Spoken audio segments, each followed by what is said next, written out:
So we're going to look at how the scriptures tell us lots of things about history. And in the beginning of, as we've just read, there was God in heaven, and then all the different people on earth, different nations. And God chose just one person, the father called Abram of the Israelites, and he was the one God was going to work through. It was God looking, no, no, yes, no, no, no. And there just wasn't anybody else who was godly enough. So from that time on, the spotlight from heaven has been on Israel. And these are the family, the descendants of Abram. Right from the word go, from Genesis chapter 12 and 13, where we've just read, the rest of the Bible is about the Jewish people. I hope you can see this. From Genesis chapters 1 and 2, where God did the creation, up until chapter 12 and 13, is about 2,000 years of world history. Then from Genesis 12 right the way through to the start of the New Testament, that is about 2,000 years of world history. So there's little doubt that God wants us to know a lot more about after Abraham than before him. It's about the same period of time. So therefore, God has told us in the scriptures that from Genesis 12 and 13, that is when God had one man, Abraham, his descendants called Israel, or the Jews, and they are the ones God works with, the spotlight from heaven to earth. Now let's start with something which is very familiar. I won't spend long on this. Right in the middle of the Bible, you've got Psalms. Then go to Proverbs, and you've got the three major prophets, Isaiah, Jeremiah, Ezekiel. And we'll go to the next one, called the book of Daniel. And Daniel was one of Abraham's descendants who was deported, taken captive to Babylon. And there he was an advisor of the king. The king had a dream, and in Daniel chapter 2, the king says he's forgotten his dream, and Daniel is able to remind him and to tell him the interpretation, because dreams from God had meanings. So Daniel chapter 2 and verse 38, at the end of the verse, you are the head of gold. And so the king of Babylon was the one who was represented the great power at the moment. No, sir, your kingdom isn't going to last forever. After you, verse 39, shall arise another kingdom inferior to thee. And that came true. A coalition of Medes and Persians working together, and they lasted for a few hundred years after the king of Babylon. Then after you will come another kingdom. Now, if you like Bible study, you'll realise that God doesn't say Medes and Persians and Greeks and Romans. Those words don't come until chapter 7 onwards, when God is talking directly to Daniel, and it's not for passing on to his Gentile audience. It's just another kingdom, another kingdom. After the Medes and Persians came the Greeks. After the Greeks came the Romans. And then the kingdom was to be very wobbly. The feet of iron and clay, two metals which don't merge together. And therefore the image was very tottering on its feet. And in the dream, a stone came down from the heavens, hit the image on its feet, not on its knees, not on its stomach, but on its feet, ground it to powder, and grew to become a big kingdom and filled the whole world. There's the contrast. This image just had 2 foot's worth of ground. The kingdom, which is the kingdom of God, is the mountain to fill the whole world. Now, the amazing thing is that the Jewish people had been taken out of their land by the Romans. And something which has worried me and quite a lot of other people, what about, if you look on the internet, you can find all sorts of other empires which are not mentioned in the Bible. What about the British? Now, this comes straight off the internet, and the British was the biggest empire the world's ever seen. Then there was the Arabs in 1200. The Russians had a big empire. The Spanish didn't do so badly. The Arabs again back in 680, and lots of other empires. Why doesn't the Bible say that? It's because that image was people who controlled the Middle East, God's people, the land of Israel. And when the image when the Jews had been deported, taken captive out of their land, it's almost as though God's history is closed. Of course it's not, and God keeps watch. But there's nothing like so much interest from heaven on the earth as when the Jews are in their land. So the Jews are now coming back, and there's now well over more Jews in Israel than there are even in America, which has always had the greatest number.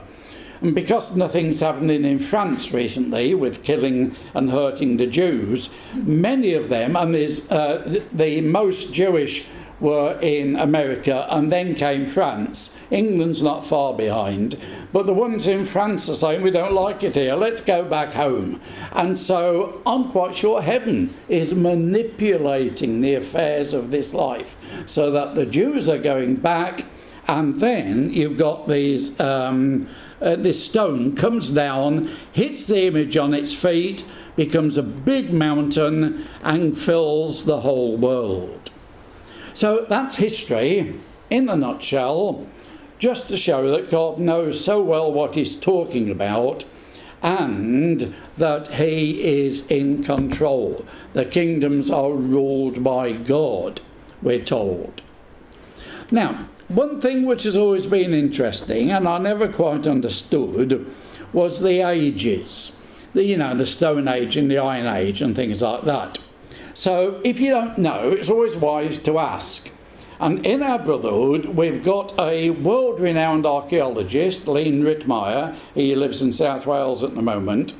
And I wrote to him and said, look, why when you look about India do you find that their Stone Age was a different time period to the Africans, or a different one to the South Americans? And he said quite simply, because nations develop at a different stage. And so some will be using stone implements while others are using bronze. And then they will then go on and iron. And so you've got these different time periods in history. And you young people who are still at school, you'll hear a lot about this in school history, about the Stone Age and the Iron Age. And my purpose in the next few minutes is to try to fit that into the Bible and see how it works. So all my years, my ages on the screen, are for the Middle East and God's interest with the land of Israel. Because we're told when Jesus comes back, he's coming back to the Mount of Olives outside Jerusalem, and that is going to be his kingdom. And the world is going to be ruled from Jerusalem. Still, God's interest, God's eyes are on that city from the beginning of the year to the end. So the Stone Age is, and I'm very, very much abbreviating and making round figures, about 3000 BC. The next age is the Bronze Age, and that's 3000 through to 1200. And then the Iron Age is 1200 to 586. A young bright spark, when I gave this talk a bit ago, said, Uncle David, what about the Ice Age? Well, I'm sorry, the Ice Age is something completely different. It's not man using instruments.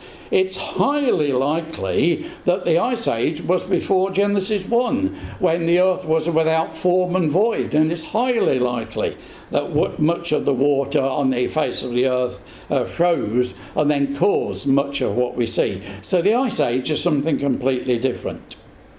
You'll also notice that some of these times overlap.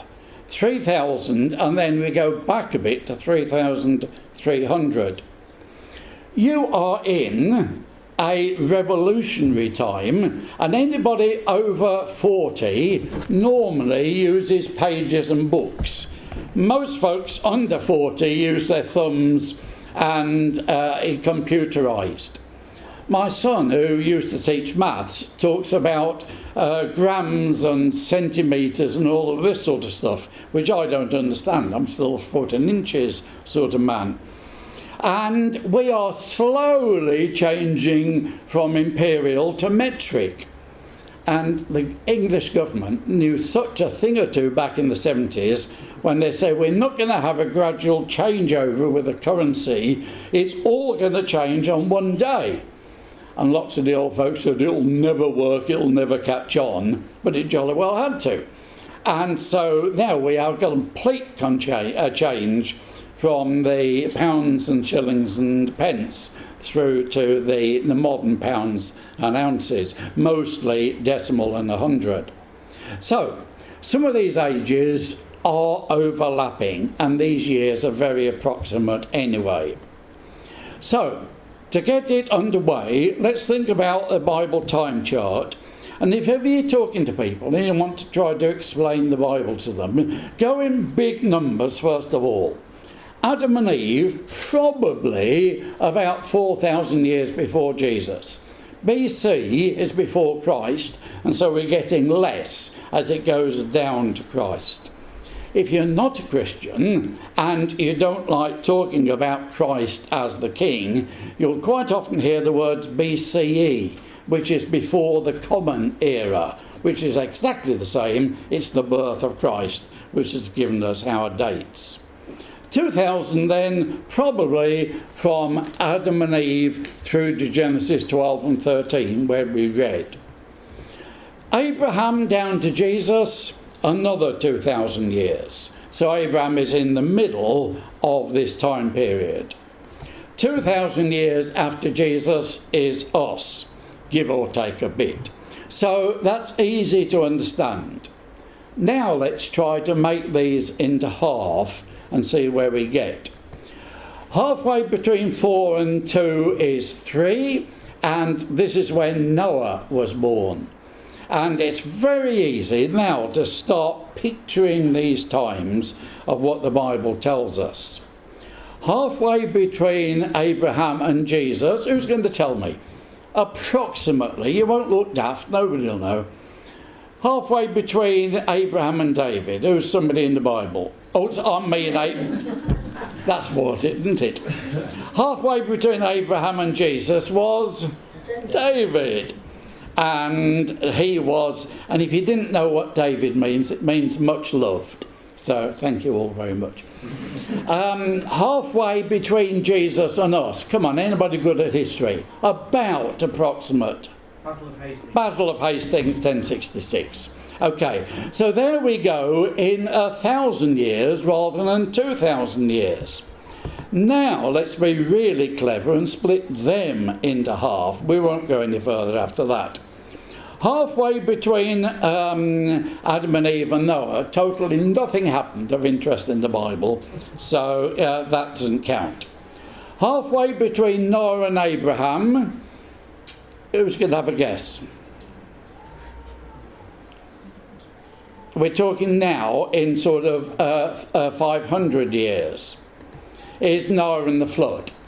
Technically it was in the 600th year of Noah's life, but I told you I'm just putting these figures very, very broadly. Halfway between Abraham and David, anybody offer? Begins with M.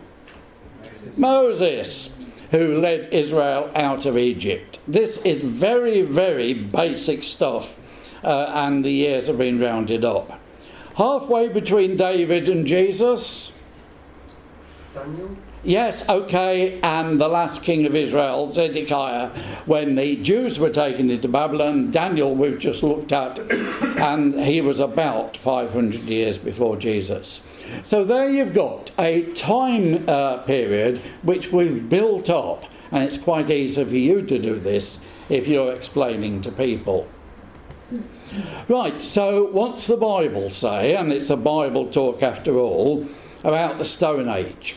Everything prior to the year 3000, which is Genesis 1, 2 and 3, the creation, through to Genesis 5, verse 28.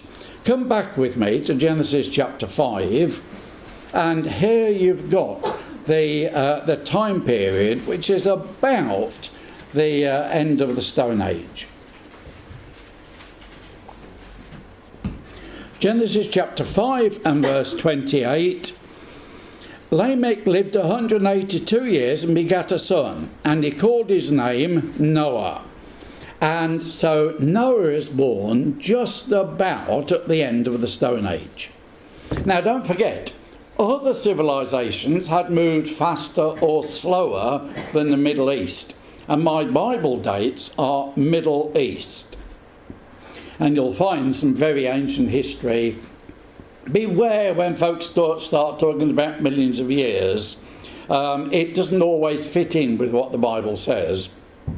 Basically, I'm trying to stick to this time period, which I think we're given in the Scriptures. So, down the right of the screen, we're now going to try to put the Bible people or events which happened in the Stone Age. The Stone Age simply means they dug their ground and they used instruments made out of sharpened stone. A very simple and early method. Adam and Eve, their children Cain and Abel. Cain is always something nasty, and Cain killed Abel, it's easy to remember. And Adam and Eve were very upset. Of course, the first death here. And Eve says, oh, God's given me another son. And Seth is born. And again, for those of you who like Bible study, right in the beginning here, it's almost like a death and a resurrection. One dying and another coming back to life again. Abel dies and Seth comes back. And if you look in Genesis 4, you've got the genealogies, the list of chronology of Cain, the bad ones. So you can say Genesis chapter 4 is the baddies. Genesis 5 is the family line of Seth, a godly man. So you've got the goodies. And then in chapter 6, the baddies married the goodies, and the good died out. You've got one overripe apple on the dish, and it's not converted by the other 6. It spreads its badness. And I'm afraid one bad apple is a very bad influence, taking it to people. And you really got to be careful that you don't encourage certain things we see on the television and certain things we hear to corrupt our good manners. Seth and then Enoch, we don't know much about Enoch, apart from he wrote a book, which we haven't got in our Bible. Moses quotes from him when he talks about the saints and 10,000 from Paran, and Jude in the New Testament quotes the same passage. So we know that Enoch wrote a book, but we don't have that in our Bible. Methuselah was the oldest man who ever lived, and somebody's going to tell me how old he was when he died. It's not important, you won't get into the kingdom knowing these things, but of interest? 969, yes, the oldest man who ever lived. And I'm just over 70 and I'm beginning to feel old. Now, there are exceptions. The exception proves the rule. And you will find in Genesis chapter 4, just turn back to Genesis chapter 4, and it tells you what people did for a living. And in verse 22, and suddenly this verse makes so much more sense. Verse 22 of Genesis 4, Zillah, she also bare Tubal-Cain, an instructor of every user or artificer in brass and iron. In other words, wow, he had an early computer, one of those Amstrad things. And in other words, he was using brass and iron while everybody else was using stone. And of course, a Stone Age didn't suddenly give way to a Bronze Age or Brass Age. It develops over the years. And so that verse suddenly becomes alive. That's why it's in the Bible, because he was such an exception. He was really advanced. And we've got things like this which make the Bible sparkle. Right, so the Bronze Age, the next one, and bronze, of course, the joining together of copper and tin. So you've got to be quite advanced to dig up two metals and somehow melt them and fuse them together.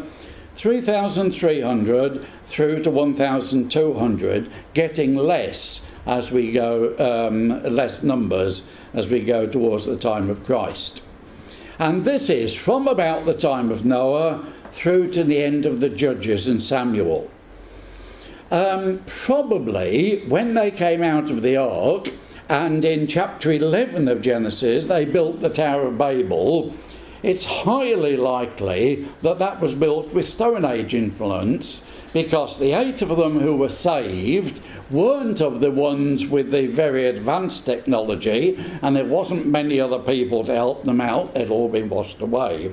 And so you can begin to see how the different ages are overlapping. So Noah to the end of the Judges and Samuel. And the Bible stories which account in this time. The Tower of Babel, and then slowly, of course, the Bronze Age took over. Abraham, and it makes us suddenly think that Abraham and his family probably then were beginning to use these more modern ways of building and tilling the ground. Abraham had a son Isaac, Isaac had a son Jacob, Jacob's name was changed to Israel, so all the family are known as the Israelites.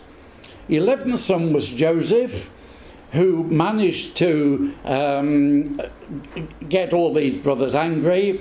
They sold him as a slave to Egypt, but he was able to save the family's life by saving them corn. The Bible account goes on that the family lived in Egypt and after a couple of 100 years became slaves, and then a deliverer called Moses came who led them out by God's hand of Egypt. And you've got the Bible stories just coming one after the other. Joshua succeeded Moses. He was the next leader. The land was captured by Joshua, and they had judges. The last one, of course, was Samuel. So there's all the Bible stories which fit into this time period of the Bronze Age. So you can begin to imagine now some of the work which went on, whether Egypt was really advanced or not. We know they built with a lot of stone blocks, but how they'd cut them out. It's interesting to try to put all this together. Now the exceptions. In Deuteronomy, and that's written by Moses, he talks about a man called Og who had an iron bed. An iron bed frame or bedstead. Why does the Bible tell us what his bed was made out of? Because he was very advanced and he had iron, whereas most people were using wood or other things like that. The family of Israel couldn't really fight the Canaanites on occasion because the Canaanites had iron chariots. They were using very advanced means for their day. So two little passages, and I'm sure you can think of more, just to illustrate the point that this time period was moving sometimes slowly and sometimes very quickly. The last of these ages is the Iron Age, approximately 1,200 down to 586 before Christ. And this is from Samuel, the last of the judges, right the way through to when Israel was taken captive. And if those of you who are doing the Bible readings, we've just been reading the end of Jeremiah, how Zedekiah, the last king, was taken captive. The people, and of course it's a long list, on this occasion. Samuel, the last of the judges, he anointed the first king Saul, and then he anointed the second king David. And you young people who've learnt the Bible stories in Sunday school will begin to see how all these things fit together, and the whole Bible makes so much more sense when you've spent a few years reading it and becoming familiar with it. Solomon was the wisest man who ever lived, apart from his relationship with women. Men, look out. It was Solomon's foolishness who allowed him to listen to his false wives, false because they believed in false gods, and Israel never recovered. They had the false idols, the false images. David had had a godly regime. Solomon starts to build temples and idols to other gods. And Israel's sin was not in murdering other people or doing bad things. Israel's sin was in religion. They worshipped wrong gods. Be very careful, everybody, how you approach the worship of God and what takes charge of your life. Solomon's son was Rehoboam, who was a very foolish man who wouldn't listen to the old advisors, says he is an old man, but listened to the young advisors, be tough. And Jeroboam, who was only a servant, he said, right, okay, to your tents, O Israel, you lot come with me. And he divided the land into two, a sort of Hadrian's wall, and the north never joined in with the south again. The kingdom was split, with Rehoboam in the south and Jeroboam in the north. Then we've got the books of Kings and Chronicles, which tell us all the history of the kings. Not one good king in the north. Several in the south, but the land tottered between good and bad, God and false gods. Then, of course, after Psalms, we've got the prophets. And this is where you start to fit in the prophets with the kings. And it makes a lot more sense when you get that idea. The north was taken captive in about 722. The south was taken captive in about 586.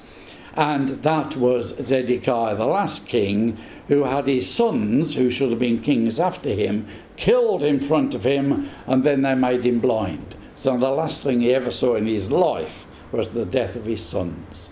Pretty horrific. But here was God saying, there's no more kings until he comes whose right it is, and I'm going to give it to him. Ezekiel chapter 21. And when they came out of captivity, it was a relative of the kings who was sort of mayor or civil leader in Jerusalem, Zerubbabel, and they never had a king, and they've still not got a king, even though now they've come back from all countries of the world. So the Bible, very, very accurate. Tiny bit of geography before we finish. The countries around the land of Israel, and you can see in green the little land of Israel, surrounded by its neighbours, war and rumours of war in most of those countries. It's a horrific area of the world. And the old Bible map of the same area, and you'll see its sort of arc, which used to be called a crescent shape, like the moon. And that is between the rivers Tigris and Euphrates, where most of the civilization and the agriculture took place. Now, there was in a little place at Ur, and if ever you forget, where was Abraham born? Yes, he was. And it's ever so easy to remember. There was a ziggurat at Ur. Now, a ziggurat is something like a pyramid, but it's not a grave. A pyramid has 3 sides, a ziggurat has 4, and the ziggurat is a temple where people can go in. A pyramid is a place where they bury the dead, and you don't normally walk into. There was this ziggurat at Ur, and that is a fairly modern picture. Most of it has fallen down, the wind's blown the sand over it, and it's just a ruinous heap. There's a picture of what it probably used to look like, a huge stepped building, which was the centre of moon worship in that part of the world. And this was built by the Sumerians, who lived in Babylon at the time, 100 years before Abraham. Don't forget, Abraham was about 2000, and this is the 21st century, so we're going 100 years back. And so Ur, in which Abraham lived, was a very advanced city. None of your old Stone Age places where folks don't really have got much learning. It was very advanced. The history books tell us that they had in Ur paved roads, which is quite something. They had the arch and vault system of building, which means you can get a lot of air into the building and daylight through. They had a lot of writing and books, a banking system. They had law codes. They had joint stock companies, which is limited companies, and they actually had shareholders, very much like the City of London today. It was a very advanced city.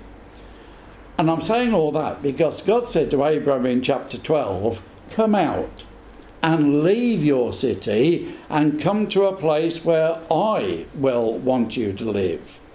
And Genesis chapter 12, just come back with me, Genesis chapter 12, and the first 3 verses, here is God saying, not immediately, take your time in separating, in stages.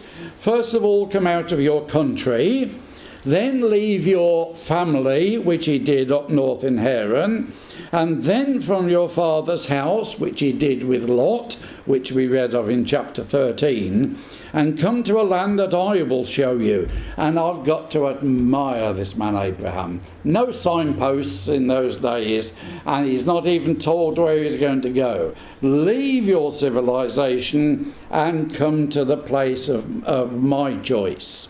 And you will be a blessing. Verse 3, and I will bless them that bless you, and curse him that curseth you. And history tells us that the folks in the world, the nations who've helped the Jews, do get on in life. And it still happens. And I will curse him that curses you. And in you shall all the families of the earth be blessed. And that, of course, refers to Jesus. So here is Abraham coming out from this very civilized society, and the history tells us it was one of the world's finest cities to live in a tent similar to that, probably 6 inches into the ground on somebody else's ground. That's all the foundations they had for their tent pegs. Just come to chapter 13, the chapter we read. And Abraham and his nephew Lot, it's time now to separate, and God said you've got to separate. And it's very, very important lesson that you can't really have a foot in the big wide world and a foot in God's kingdom. You've really got to make your mind up. A double-minded man is unstable in all his ways, says James. So time for separation. You choose, Abraham says generously. So verse 11 of chapter 13, Lot shows him all the plain of Jordan. It was a nice watered area, and it's dead selfish because Abraham had sheep and goats as well. Lot journeyed east, and they separated themselves the one from the other. And Abraham dwelled in the land of Canaan, and Lot dwelled in the cities of the plain. And he actually went towards the evil city of Sodom. Now read verse 14. And the Lord said unto Abraham, after that Lot was separated from him, lift up your eyes and look from the place where you are, northward and eastward, But Lot has gone east in verse 11. God is not interested in Lot, because Lot isn't interested in God a lot. And so God says that you can have north and south and east and west.